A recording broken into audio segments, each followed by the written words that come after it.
My name is Justin Martin, and you're watching StudioFeed.com.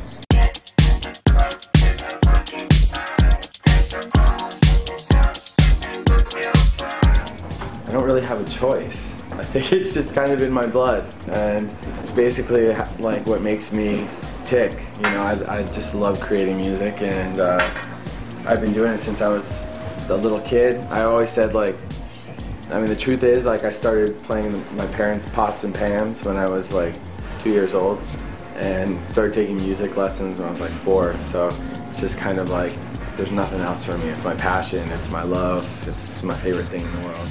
My dad was a big record collector and had like everything from classic rock, like Led Zeppelin, The Who, Pink Floyd, to classical music, to jazz music.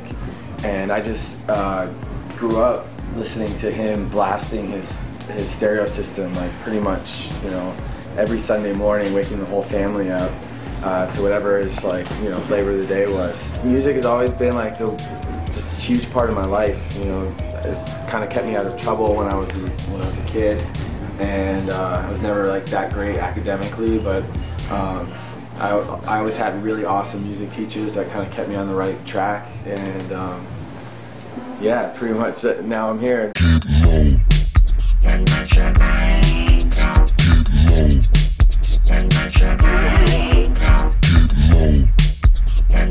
A lot of our music that we started doing with Dirty Bird was kind of experimental at the time. It was either like kind of like dirty techno acid house, like warehouse stuff, or like really shishi, or like clubby. We kind of wanted to find like the middle ground between it. You know, me and pretty much the whole Dirty Bird crew, Barkley, well, Clive on Stroke, my brother and Worthy were all like heavily influenced by drum and bass, and there was kind of like this big gap where no one was making music that kind of like was 4/4 beat with like rough bass lines and like nice, beautiful melodic melodies.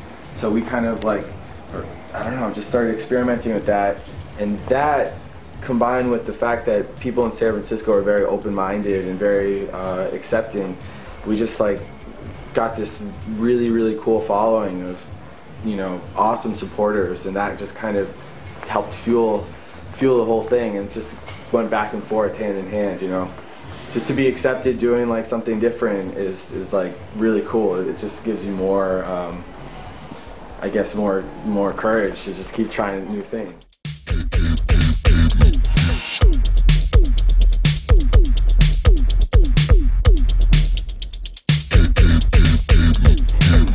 Not enough producing. I wish I could be in the studio a lot more, but it's hard to really say. I mean, I spend pretty much every second that I can in the studio, but it's hard to come back after like 10 days of touring Europe and want to like sit down in front of speakers, and when it's a beautiful day outside, and like, you know, I'm just like recovering, jet lagged. So I spend as much time as I can. Right now I'm like really focused on trying to produce an album for Dirty Bird. So yeah, those sunny days I just kind of have to like pull the blinds closed and just get to work. And I'm trying to keep it 50-50, but it's not easy. I have to have like a healthy balance of fun in my life. Like, and some days you sit down in the studio and you have a deadline and you need to finish something, but it's just not clicking. So like, I'll just call up some friends and I'll go out, or I'll you know, go to the park in San Francisco, or just go do something that I find inspiring. Like, take a step away, and then I'll get back to sit down, and usually I'll be like, you know, re-inspired and re-motivated. I just kind of found like if I am sitting there trying to force it, that's when I start like, it stops being fun, you know, and it's got to be fun.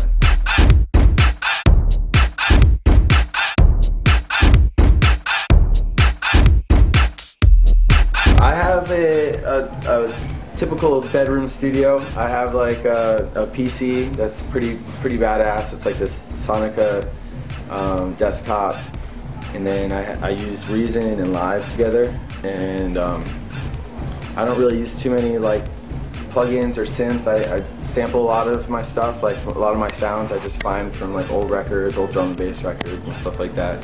And I have a few toys. I have like a virus that I use occasionally for bass, and I have the Korg R3 like little vocoder thing that's pretty fun. But you know, it's pretty simple studio for the most part. I don't have like, I'm not like a big gearhead or anything like that.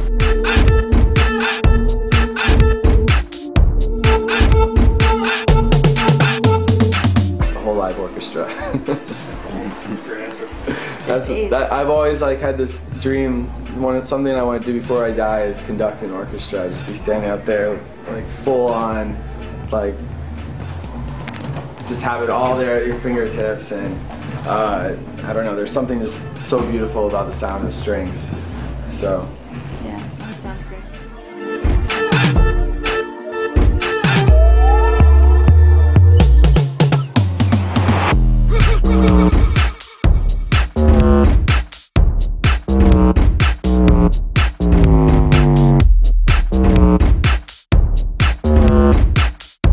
I have no idea. I don't really have a plan for it. Like, I think every track I just try to make it different than the last one, and I try to just keep on progressing one step at a time. I try to stay away from like current trends. So basically, it's just, you know, I never really know what's gonna come out when I go in the studio. I just start experimenting. If it sounds cool, then I lay it down and I'm happy with it. But as far as like a 5-year plan, I have no idea. Let's go party!